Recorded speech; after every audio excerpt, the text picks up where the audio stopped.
வடக்கு கிழக்குல யுத்தத்தால பாதிக்கப்பட்ட மக்களுக்கான வீடுகளை கட்டி கொடுக்கறதுக்கு உடனடியாக நிதி ஒதுக்கீடு செய்ய போகிறோம் என்று நேற்று ஜனாதிபதி காலில நடந்த அபிவிருத்தி சபை கூட்டத்தில் சொல்லியிருக்காரு. நீதிபதிகளுடைய சேவை காலத்தை அதிகரிப்பதற்காக அரசாங்கம் கொண்டு வந்திருக்கிற யோசனைக்கு அதிகமான எதிர்ப்புகளை இப்பொழுது நீதித்துறை சார்ந்தவர்கள் தெரிவித்து வராங்க. இன்று நாளில் முக்கியமான சந்திப்பு நடந்திருக்கிறது. அறுபத்தியான செய்தியை பார்க்க போறோம்.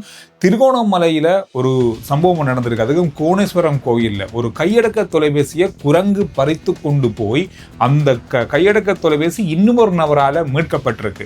இந்த சுவாரஸ்யமான செய்தியும் இன்றைய நாளில் இந்த செய்திகளுக்குள்ள இருக்க போது சுருக்கமாக இன்று என்ன நடந்திருக்கின்றத பார்க்க போறோம் முழுமையா. கடந்த 2 மாத காலமா அதிகமா நாங்க பார்க்கிற ஒரு முக்கியமான விஷயம், சட்டத்தரணிகள் குறிப்பா நீதித்துறையை சார்ந்தவர்கள் தொடர்ச்சியாக ஒரு விஷயத்துக்கு எதிர்ப்பு தெரிவித்து வராங்க. அதாவது நீதிபதிகளுடைய ஓய்வு காலத்தை அதிகரிப்பதற்கான ஒரு யோசனையை அரசாங்கம் முன்வைத்திருக்காங்க. கடந்த நாட்கள்ல அது 5 வருஷங்களாக நீடிக்க போறோம் அப்படின்னு மாதிரி அதற்கான யோசனையை அரசாங்கம் கொண்டு வருது அப்படின்னு மாதிரி சொல்லப்பட்டாலும் கடந்த கிழமை அது 2 வருஷமாக மாற்றப்பட்டு அமைச்சரவை அங்கீகாரம் வழங்கப்பட்டது. ஆனாலும் கூட நீதித்துறையை சார்ந்த சட்டத்தரணிகள் சங்கம் அல்லது நீதித்துறையை சேர்ந்த அந்த துறையில் இருக்க அத்தனை பேரும் இதற்கு கடுமையான எதிர்ப்புகளை தெரிவித்து வரும் முகமாக அது சட்டத்தரணிகள் சங்கத்துடைய தலைவர் இன்றைக்கு பலதரப்பட்ட விஷயங்களை சொல்லியிருக்காரு. அதாவது இந்த விடயமானது நீதித்துறையை ஒரு சவாலுக்கு உட்படுத்தப்படுகின்ற ஒரு விஷயமாக மாறி இருக்கிறது. சட்டத்தரணிகள் மட்டுமல்ல, நீதிபதிகளும் இதுக்கு அதிகமான எதிர்ப்பை தெரிவிக்கிறாங்க. அரசாங்கம் இது தொடர்பான கவனம் செலுத்த வேண்டும் அப்படின்னும், இவ்வாறான ஒரு தீர்மானத்தை அரசாங்கம் முன்னெடுக்குமாக இருந்தால் நீதித்துறைக்கு ஒரு அச்சுறுத்தலான அல்லது சவாலுக்கு உட்படுத்தப்பட்ட விஷயமாக இது மாறும். அப்படி அரசாங்கம் இதை செய்யத்தான் போகுதுன்னு சொன்னா இது மக்கள் விரும்புறாங்களா இல்லையா என்பது தொடர்பாக ஆராய்வதற்கு, அவங்களுடைய விருப்பத்தை கேட்கறதுக்கு மக்கள் வாக்கெடுப்பு ஒன்ற நடத்தணும் அரசாங்கம் அப்படின்ற மாதிரி இன்றைய நாள்ல சட்டத்தரணிகள் சங்கத்துடைய தலைவர் இன்று நடந்த கூட்டத்தின் முடிவில் தெரிவிச்சிருக்காரு. இது பெரிய அளவாக இப்ப பரபரப்பா பேசப்படுகின்ற ஒரு விஷயமாக மாறி இருக்கிறது. நீதித்துறை சார்ந்தவர்கள் இதற்கு கடுமையான எதிர்ப்பை நாங்கள் தொடர்ச்சியாக தெரிவிக்கத்தான் போறோம். எனவே அப்படி இல்லைன்னா நீங்க மக்கள் வாக்கெடுப்புக்கு சென்றாக வேண்டும் அப்படின்னு மாதிரியான கோரிக்கை முன்வைக்கப்பட்டிருக்கு. நேற்று ஜனாதிபதி காலி மாவட்டத்தில் நடந்த அபிவிருத்தி சபை கூட்டத்துல ஒரு சில முக்கியமான விடயங்களை பேசியிருக்காரு. යුද්ධයට පැවතුණු කාලේ අවතැන්වුණු ජනතාව තාමත් නිවාස 13,000ක් තියෙනවා අපි දීලා නැති. யுத்தம் நடந்த காலத்துல பாதிக்கப்பட்ட வீடுகள் வடக்கு கிழக்குல குறிப்பாக இந்த யுத்த காலத்தால நேரடியாக பாதிக்கப்பட்ட மக்களுக்கான வீடுகளை அமைத்து கொடுப்பதற்கு 16 வருஷங்களாகியும் இன்னும் நடக்கல. பல அரசாங்கங்கள் கடந்த காலங்களில் இதற்கான அடித்தளங்களை வைத்தாலும் கூட ஒரு சில வீடுகளுக்கு அறவாசிக்கு பணம் வழங்கப்பட்டது, அத்திவாரங்களுக்கு வழங்கப்பட்டது, சில வீடுகள் கட்டும் அறையும் குறையுமாக இருக்கு, சில வீடுகள் அத்திவாரத்தோட நிக்குது. இந்த மாதிரியான விடயங்களால மக்கள் பாதிக்கப்பட்டிருக்காங்க. 2009 යුද්ධය අවසන් වෙලා දැන් අවුරුදු 16ක්.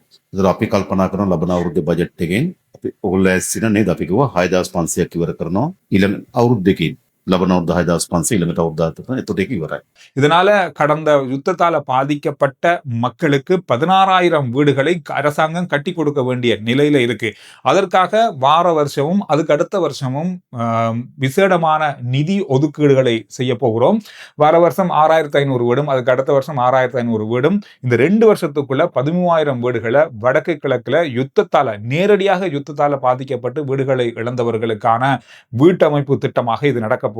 இலங்கையில 91,000க்கும் அதிகமான வீடுகள் இந்த மாதிரி பாதியில அரசாங்கம் வீடு கட்டித்தாரன்னு சொல்லிட்டு பாதியில தான் கொஞ்சம் காசு கொடுத்துட்டு அப்படியே விலகி இருக்கிற கட்டங்கள் தான் நிறைய இருக்கு. எனவே இதெல்லாத்தையும் நிவர்த்தி செய்யணும். அடுத்தடுத்த கட்டங்களாக முதல் கட்டமாக வரப்போற 2 வருஷத்துல வடக்கு கிழக்குல யுத்தத்தால பாதிக்கப்பட்ட மக்களுடைய வீடுகள் குறிப்பா 13,000 வீடுகளை முழுமையாக முடித்து கொடுப்பதற்கான நிதி ஒதுக்கீடை செய்ய போகிறோம் என்ற மாதிரியான தகவலை நேற்றைய நாள்ல ஜனாதிபதி காலில நடந்த அபிவிருத்தி சபை கூட்டத்துல சொல்லியிருக்காரு. திருகோணமலை கோணேஸ்வரம் கோயிலுக்கு சென்ற எப்பாவல பகுதியை சேர்ந்த ஒரு இளைஞர் ஒரு குரங்கிட கையில கையடக்க தொலைபேசி கொண்டிருப்பதை அவதானிச்சிருக்காரு. இந்த கையடக்க தொலைபேசியை இந்த இளைஞர் அந்த குரங்கிடம் இருந்து மீட்பதற்கு படாத பாடுபட்டிருக்காரு. எப்படியோ பத்திரமாக இந்த கையடக்க தொலைபேசியை அந்த குரங்கிடம் இருந்து இவர் மீட்டிருக்காரு.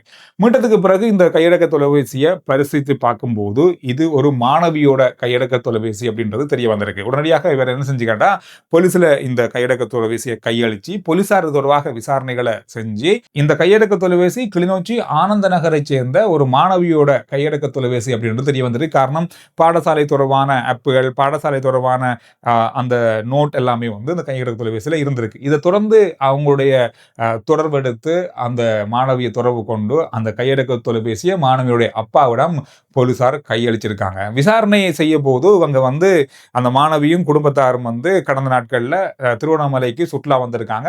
கோணேஸ்வரம் கோயிலுக்கும் போயிருக்காங்க. ஏதோ ஒரு வகையில இந்த கோணேஸ்வரம் கோயில வைத்து இந்த குரங்கு அவங்களுடைய கையடக்க தொலைபேசியை பறிச்சிருக்கு. அவங்க எப்படியோ முயற்சி செய்து பார்த்திருக்காங்க. இந்த கையடக்க தொலைபேசியை குரங்கிடமிருந்து பெற்றுக்கொள்ள முடியாம போயிருக்கு. அதை கைவிட்டுட்டு அவங்க போயிருக்காங்க.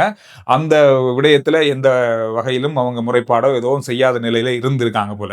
இந்த வகையில தான் எப்பாவலை சேர்ந்த ஒரு நபர் கடந்த நாட்கள்ல கோயிலுக்கு போகும்போது குரங்கிட கையில போன் ஒன்று இருக்கே அப்படின்னு நினைச்சு இந்த போனை பத்திரமாக கையெடுத்து பார்க்கும்போது தான் இந்த சம்பவங்கள், இந்த விடயங்கள் தெரிய வந்திருக்கிறது. அதிகமா வந்து போறவங்க வந்து பக்கத்துல இருந்து போட்டோ எடுக்கிறதுக்குலாம் முயற்சி பண்ணுவீங்க. நான் நினைக்கிறேன் ஏதோ ஒரு வகையில இந்த குரங்கு அவங்களுடைய கையடக்க தொலைபேசியை பறிச்சு கொண்டு போயிருக்கு. போன கிழமை யாழ்ப்பாணத்துல நடந்த ஒரு சம்பவம் மாதிரி வவுனியாவிலே நடந்திருக்கு. அதாவது யாழ்ப்பாணத்துல ஒரு தனியார் வைத்தியசாலைக்கு பிளட் டெஸ்ட் எடுத்ததுல அதிக கட்டணத்தை வசூலிச்சாங்கன்ற குற்றச்சாட்டுல யாழ்ப்பாண நீதிமன்றம் 30 லட்சம் ரூபாய் தண்ட பணத்தை விதிச்சிருந்தாங்க. அந்த மாதிரியான ஒரு சம்பவம் வந்து வவுனியாவிலையும் ஒரு தனியார் வைத்தியசாலைக்கு நடந்திருக்கு. கடந்த 14ஆம் தேதி அதிகார சபையினர், நுகர்வோர் அதிகார சபையினர் நடத்திய சோதனையின் போது 400 ரூபாவுக்கு எடுக்கிற பிளட் டெஸ்ட்டுக்கு 550 ரூபாய் கட்டணம் வசூலிச்சிருக்காங்கன்ற குற்றச்சாட்டு அவங்கள்ட்ட இருந்து எடுக்கப்பட்டு நீதிமன்றத்தில் வழக்கு தாக்கல் செய்யப்பட்டதுல 28ஆம் தேதி வவுனியா நீதிமன்றம் இவங்களுக்கு 5 லட்சம் ரூபாய் தண்ட பணத்தை விதிச்சு தீர்ப்பளிச்சிருக்காங்க.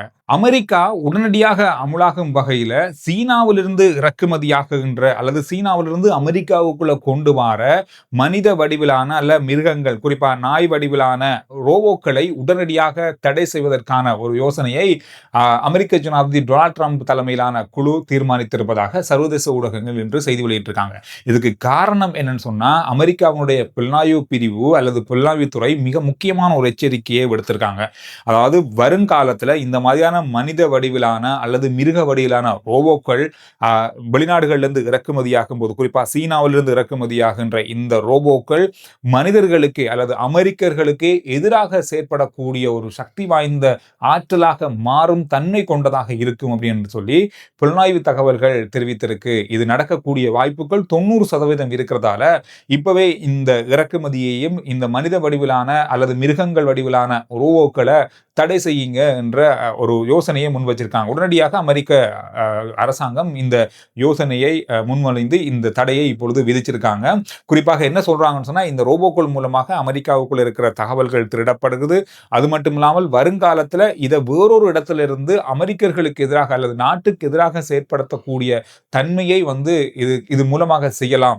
எனவே இந்த மாதிரியான ஒரு விஷயத்தை தடுக்கிறதுக்காகவே இப்பவே இதை தடை செய்கிறோம் என்ற மாதிரி அவங்க சொல்லியிருக்காங்க. அது மட்டும் இல்லாமல் கடந்த காலங்களில் சீனாவிலிருந்தோ அல்லது வெளிநாடுகளிலிருந்தோ ரோபோக்கள் அமெரிக்காவுக்குள்ள இறக்குமதியாக இருக்கு. மனித வடிவில் அல்லது மிருகங்கள் வடிவிலான ரோபோக்கள் பல துறைகளுக்கு பயன்படுத்தப்படுது. அந்த ரோபோக்களுக்கு எந்த விதமான கட்டுப்பாடோ தடையும் இல்லை. அந்த ரோபோக்களுக்கான உதிரி பாகங்களோ அல்லது அதே மாதிரியான ரோபோக்களை மீண்டும் இறக்குமதி செய்யறதுக்கு தடை இல்லை. ஆனால் புதிய வகையில் இப்பொழுது சில மாற்றங்கள் செய்யப்பட்டு தொழில்நுட்ப மாற்றங்கள் AI எல்லாம் பயன்படுத்தப்பட்டு சில ரோபோக்கள் வந்து இப்போ வெளியாகி கொண்டிருக்கிறதால அதற்கு தான் தடை விதிக்கிறோம் அப்படின்னு மாதிரி தான் சொல்லப்பட்டிருக்கிறது. ஆனால் சில சர்வதேச ஊடகங்கள் என்ன சொல்றாங்கன்னா, முற்றுமுழுதாக அமெரிக்கா சீனாவிடமிருந்தோ அல்லது மற்ற நாடுகளிலிருந்தோ ரோபோக்களை தடை செய்வதற்கு அல்லது இறக்குமதி செய்வதற்கான தடையை மிக விரைவில் விதிக்கலாம் அப்படின்னு சொல்லி எதிர்பார்க்கப்படுவதாக சொல்லப்பட்டிருக்கிறது. இந்த விஷயங்கள் தான் இந்த நாளில் பார்க்கப்பட்ட மிக முக்கியமான செய்திகளுடைய சுருக்கம்.